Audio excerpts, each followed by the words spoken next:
A paz do nosso Senhor e Salvador Jesus Cristo, o Filho unigênito de Deus, que se entregou na cruz por amor a nós, é por isso que rendemos glórias e aleluias ao Senhor, pois Ele é bom.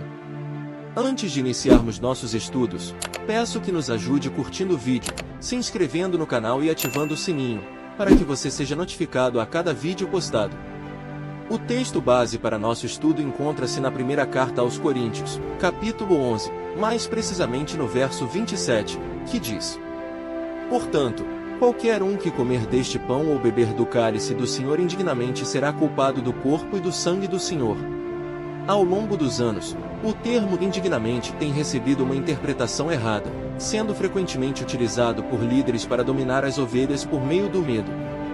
No entanto, aqui pretendemos, de forma breve, esclarecer nosso entendimento. Para compreendermos, é necessário ler o contexto do capítulo 11 a partir do verso 17, onde Paulo declara que não louva a Deus pelos irmãos de Corinto na ceia, pois se ajuntavam para piorar em vez de melhorar. Já notamos atitudes perturbadoras dos irmãos durante a ceia.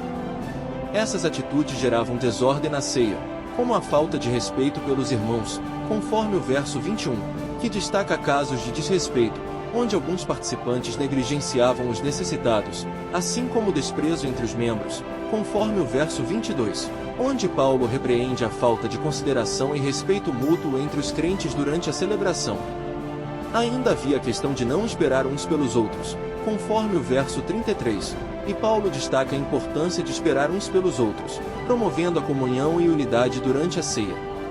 É nesse cenário que Paulo exorta toda a igreja acerca do autoexame, conforme o verso 28, que diz: Examine-se, pois, o homem a si mesmo, e assim coma deste pão, e beba deste cálice.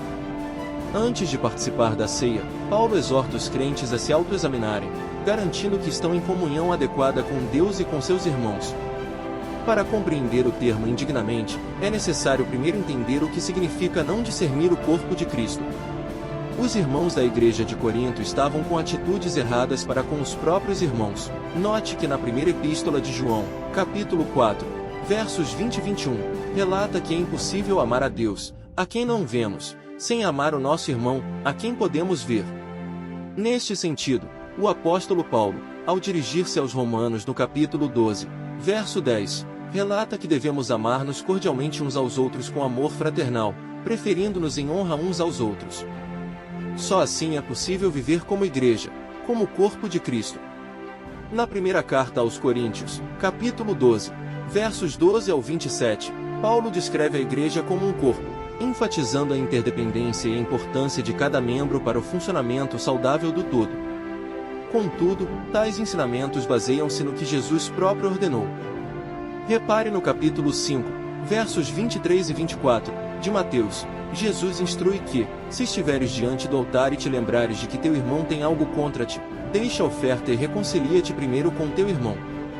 Tais desavenças entre os próprios irmãos acabam por prejudicar o corpo de Cristo, conforme 1 Coríntios, capítulo 6. É preciso manter a harmonia entre os irmãos. A ausência disso é o que se caracteriza por não discernir o corpo, e, por consequência, tomar indignamente. Assim, tomar a ceia do Senhor indignamente vai além de um ato ritualístico, é uma expressão da condição do coração e da comunhão entre os crentes. O chamado de Paulo para o autoexame e discernimento do corpo de Cristo destaca a importância vital do amor, respeito e unidade na comunidade cristã. Ao participarmos da ceia, somos convidados a refletir sobre nossa postura em relação aos nossos irmãos, reconhecendo que somos membros de um mesmo corpo, o corpo de Cristo.